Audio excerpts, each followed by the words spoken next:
Secretary Dr. Hasmukh, the Chairperson of the CBEC, Mrs. Sarna, members of the CBC, retired chairpersons and members of the board, serving officers and other dignitaries present here today. Let me at the very outset congratulate all the officials and towards the end at least two representatives of the private sector also who've been honored today at this investiture ceremony today. As the names were being called out, I noticed that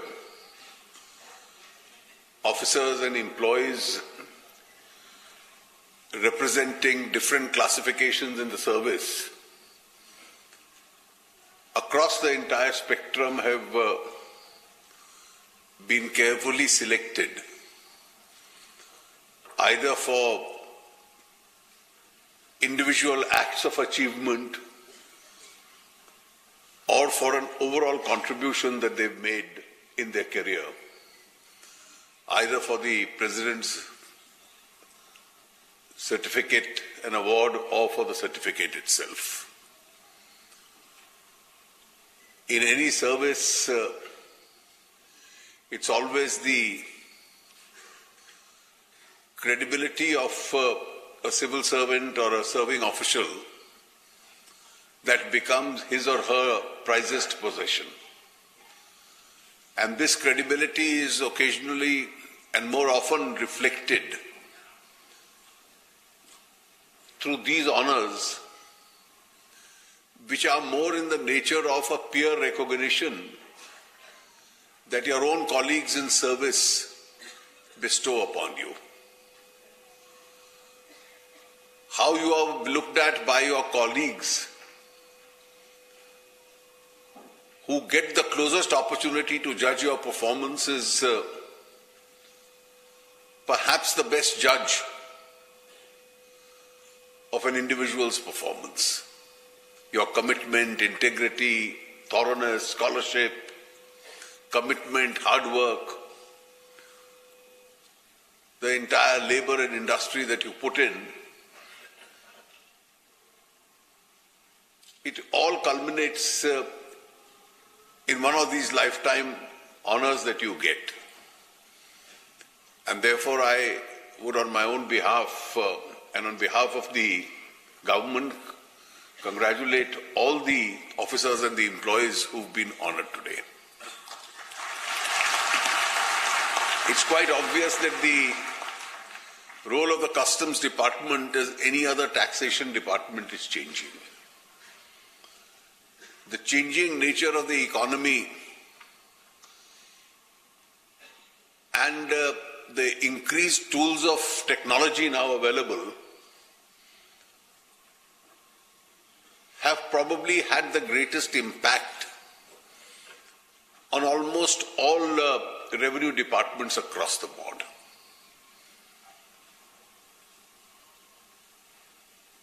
As the economy itself has expanded, the nature of each of these taxation departments also has changed. In income tax, the base is becoming larger, it's bound to enlarge, and therefore charging high rates from a few selected groups. The GST, the Finance Secretary mentioned, has brought about an entire change in the taxability structure of indirect taxes within the country.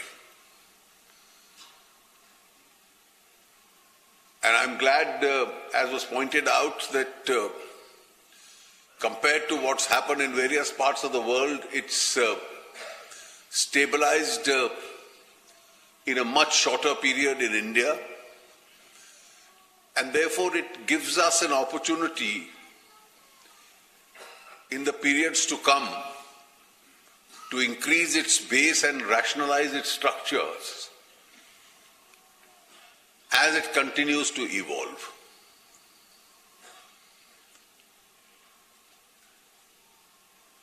In customs also,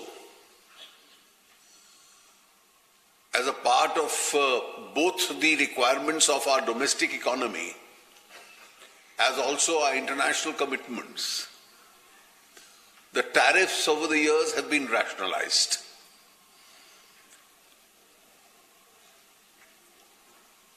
The increased Make in India plus availability of a large number of goods and commodities within the country, the nature and the role of the Customs Department itself has changed. And therefore, instead of being on the lookout for who gets what into the borders of India and then charging them extremely high rates, the global integration of India's economy itself has resulted in a situation that we facilitate what we need more in a larger interest of our economy. And therefore, in the last few years, the role of the custom in terms of detection, either to misdeclarations or trade-based misdeclarations or some prohibited items which are vulnerable to evasion, such as gold, the department's concentration has been there. But as was pointed out, there is a twin challenge. And the twin challenge is, whereas you have to be very sharp at detection, at the same time your role has undergone a change and you are also becoming a facilitator.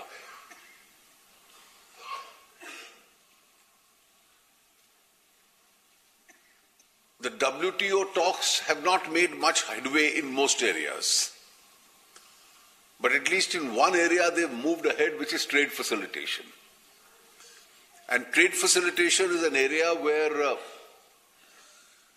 the more easily you are able to facilitate trade, you are able to cut down costs and make it more efficient. And therefore, even without an international agreement to that effect, it's even within the larger interest of our domestic economy to ensure that trade facilitation takes place. And in the same vein is the issue which was raised by the Finance Secretary, that in 3 years from position number 142, we've moved in the ease of business rankings of the World Bank to position 100. 42 positions, the last 30 being in 1 year. And the Prime Minister had set upon us the goal that we must try and come within the first 50. So at a time when we were 142, to speak of to come within the first 50 is somewhat challenging. But if we look at the micro details, it's not very difficult. Today, this distance between 100 and moving downwards, we have seen that out of the 10 criteria that the World Bank follows, there are at least 3.